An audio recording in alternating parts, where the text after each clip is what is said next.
Hello and welcome to SundogsTV. I'm your host and radio voice of the Arizona Sundogs, Scott Studdert. Now my normal co-host Shane Farrell couldn't join us today, but he will be back with us for next episode of SundogsTV. Now we want to start this to talk about the beginning month of December. 11 games through December 22nd, the Arizona Sundogs have gone 5-4-2 to really continue their winning ways at the end of November and start gaining ground in the Barrier Conference and in all of the CHL. The main part of that 5-4-2 record we want to talk about is the beginning of December, when the Arizona Sundogs went on a 2-week road trip in Texas versus teams like Rio Grande Valley, Laredo, and Odessa, and the Sundogs ended up going 4-1-1 on that road trip. A very, very, very successful Texas swing for the Arizona Sundogs. Really, when you go on long road trips, as a player, you get mentally and physically drained. So for Arizona to continue their winning ways in all 6 of those games, going 4-1-1, and really they had a chance to win every single one of those games. Very good for the Arizona Sundogs at the beginning of the month. Now, most recently, the Sundogs have played 4 versus Rapid City and 1 versus Colorado. Rapid City obviously being the defending President Cup champions, and Colorado, which we talked about last episode, they're a very, very good team year in and year out in the CHL. Arizona took a little bit of a slide, going 1-3-1 in those 5 contests versus those 2 teams. But in every one of those games, they had a chance to win, except for one game versus the Rapid City Rush when they took the 8-2 loss. Every other game, the Arizona Sundogs had a chance to get the W, or at least push it to overtime, which they were able to do once versus the Rush in Rapid City. Now that last game versus Colorado, you'd like to get 2 points every single contest as a team.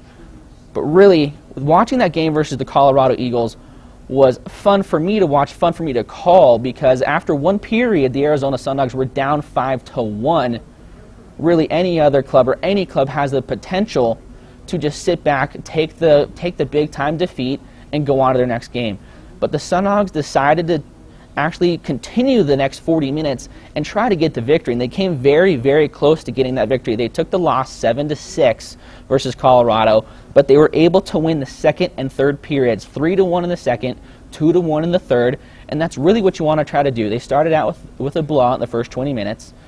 Then in the second and third, the next 40, they played one of their best games that I've seen them play all season long. Yes, they did take the defeat, but they took a moral victory out of that loss versus the Colorado Eagles. Again, the last game before Christmas break for the Sundogs.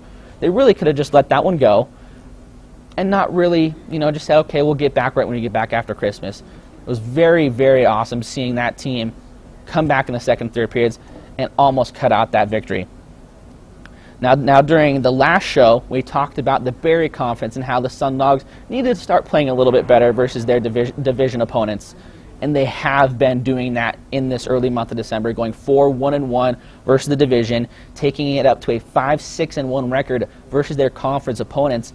And that's really what you need to do if you're going to make the playoffs, because the Sundogs have not made it the past 2 seasons. What they really need to do is start getting wins versus their division opponents. And they're going to have another chance to gain ground in the Barrier Conference at the end of December, beginning of January, playing 6 games versus Laredo, also against Rio Grande Valley. It's going to be key for Arizona to start winning games in their conference like they have been early in this month of December to try to gain ground, get in the Barrier Conference really tight from the 3rd spot to the 9th spot. 31 points for the 3rd spot, 24 points for the 9th spot.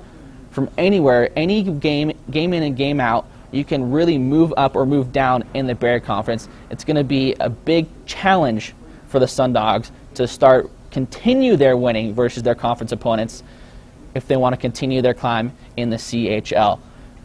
Now, one player that the Arizona Sundogs have gotten a lot of help from recently in the first 11 December contests, Joey Sides has had 9 goals, 9 assists for 18 points in the first 11 games in December, bringing his total to 25 points on the season, now tied with Kyle Hood for second on the team in points, only 2 points behind Luke Erickson.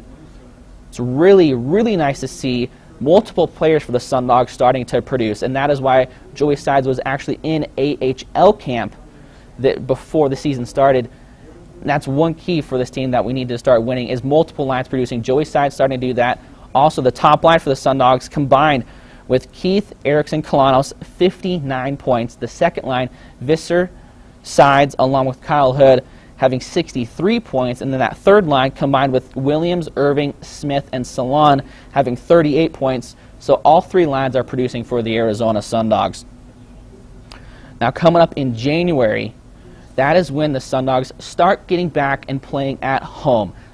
10 of their 13 contests in January are at Tim's Toyota Center, and we need to start getting some victories at home. Really, the first 2 months of the season have been all on the road, going 8-6-4 on the road.